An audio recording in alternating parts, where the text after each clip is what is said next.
Hello friends, എല്ലാവർക്കും Sindhu's world of music ചാനലിൻ്റെ മറ്റൊരു വീഡിയോയിലേക്ക് സ്വാഗതം. ഇന്ന് നമ്മൾ തട്ടുകടയിൽ നിന്നൊക്കെ കിട്ടുന്ന ഒരു മുട്ട ഗ്രീൻ പീസിൻ്റെ റെസിപ്പി ആയിട്ടാണ് വന്നിട്ടുള്ളത്. നല്ല ടേസ്റ്റി ആയിട്ടുള്ള ഈ മുട്ട ഗ്രീൻ പീസ് എങ്ങനെയാണ് ഉണ്ടാക്കുകയെന്ന് നോക്കിയാലോ.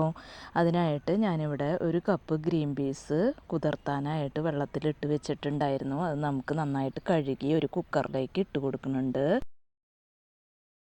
ഇനി ഇതിലേക്ക് പാകത്തിനുള്ള ഉപ്പ് ചേർത്ത് കൊടുക്കുന്നുണ്ട്. പിന്നെ ഗ്രീൻ പീസ് നഖമൊക്കെ നിൽക്കുന്ന രീതിയിൽ വെള്ളം ഒഴിച്ചു കൊടുക്കുന്നുണ്ട്. ഇനി നമുക്ക് കുക്കർ മൂടി വെച്ചിട്ട് ഒരു 3 വിസിൽ അടിക്കാം. അപ്പോൾ ഞാനിവിടെ 3 വിസിലാണ് അടിക്കുന്നത്. നിങ്ങളുടെ സ്റ്റൗവിനനുസരിച്ചും കുക്കറിനനുസരിച്ചും വിസിലിൻ്റെ എണ്ണം തീരുമാനിക്കാവുന്നതാണ്. അപ്പോൾ ഗ്രീൻ പീസ് ഇവിടെ പാകത്തിന് വെന്ത് വന്നിട്ടുണ്ട്. ഗ്രീൻ പീസ് വെന്ത് ഉടയാനായിട്ട് പാടില്ല. ഇനി ഞാൻ ഇവിടെ ചീഞ്ചട്ടി അടുപ്പത്ത് വെച്ചിട്ടുണ്ട്.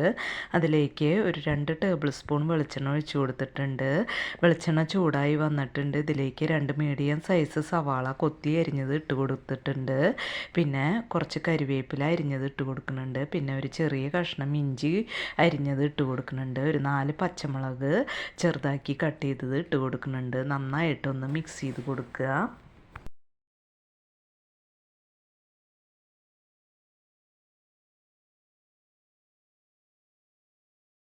ഇപ്പോൾ സവാള ഇവിടെ വാടി വന്നിട്ടുണ്ട്, ട്രാൻസ്പെറൻ്റായി വന്നിട്ടുണ്ട്. സവാള വല്ലാണ്ട് വെന്ത് കുഴയേണ്ട ആവശ്യമില്ല. ജസ്റ്റ് നമുക്ക് നന്നായിട്ടൊന്ന് കടിക്കാൻ കിട്ടണം. ഇനി ഞാനിതിലേക്ക് ഒരു 4 കോഴിമുട്ട പൊട്ടിച്ചൊഴിച്ചിട്ടുണ്ട്. ഞാനിവിടെ 4 കോഴിമുട്ടയാണ് എടുത്തിട്ടുള്ളത്. നിങ്ങൾക്ക് വേണമെന്നുണ്ടെങ്കിൽ കോഴിമുട്ടയുടെ എണ്ണം കൂട്ടി കൊടുക്കാം കേട്ടോ. അപ്പോൾ ഒന്ന് മിക്സ് ചെയ്ത് കൊടുത്തിട്ടുണ്ട്. ഇതിലേക്ക് പാകത്തിനുള്ള ഉപ്പ് ചേർത്ത് കൊടുക്കുന്നുണ്ട്. നമ്മൾ ഗ്രീൻ പീസ് ഉപ്പ് ചേർത്തിട്ടാണ് വേവിച്ചിട്ടുള്ളത്. ഇപ്പോൾ സവാളയിലേക്കും മുട്ടയിലേക്കുള്ള ഉപ്പാണ് ചേർത്ത് കൊടുത്തിട്ടുള്ളത്. നന്നായിട്ടൊന്ന് മിക്സ് ചെയ്ത് കൊടുക്കുക.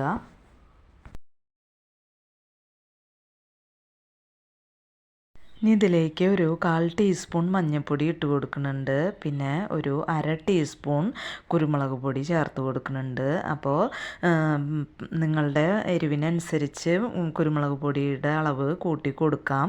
ഞാനിവിടെ 1/2 സ്പൂണാണ് ചേർത്ത് കൊടുത്തിട്ടുള്ളത്. അപ്പോൾ ഗ്രീൻ പീസിലേക്കും മുട്ടയിലേക്കുമുള്ള കുരുമുളക് പൊടി ചേർത്ത് കൊടുത്തിട്ടുണ്ട്. നന്നായിട്ട് മിക്സ് ചെയ്ത് കൊടുക്കുക. ഇപ്പോൾ മുട്ടയൊക്കെ ഇവിടെ ആയി വന്നിട്ടുണ്ട്. ഇതിലേക്ക് നമ്മൾ വേവിച്ച് വെച്ചിട്ടുള്ള ഗ്രീൻ പീസ് ചേർത്ത് കൊടുക്കുന്നുണ്ട്. ഗ്രീൻ പീസ് വേവിക്കുമ്പോൾ കുക്കറിൽ വെള്ളത്തിൻ്റെ അംശം ഉണ്ടെങ്കിൽ വെറുതെ ഒന്ന് തുറന്ന് വെച്ച് ഒന്ന് ആ വെള്ളം വറ്റിച്ചെടുക്കാവുന്നതാണ് കേട്ടോ. ഇനി ഗ്രീൻ പീസ് ഇട്ട് കൊടുത്തിട്ടുണ്ട്. മുട്ടയും ഗ്രീൻ പീസും കൂടി നന്നായിട്ട് യോജിപ്പിച്ചെടുക്കാം.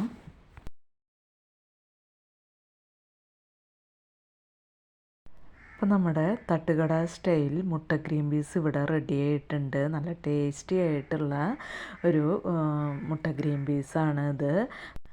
അപ്പോൾ രാത്രി ഡയറ്റൊക്കെ ചെയ്യണവർക്ക് ഇതുപോലൊരു മുട്ട ഗ്രീൻ പീസ് വേണമെങ്കിൽ ഉണ്ടാക്കി കഴിക്കാവുന്നതാണ്.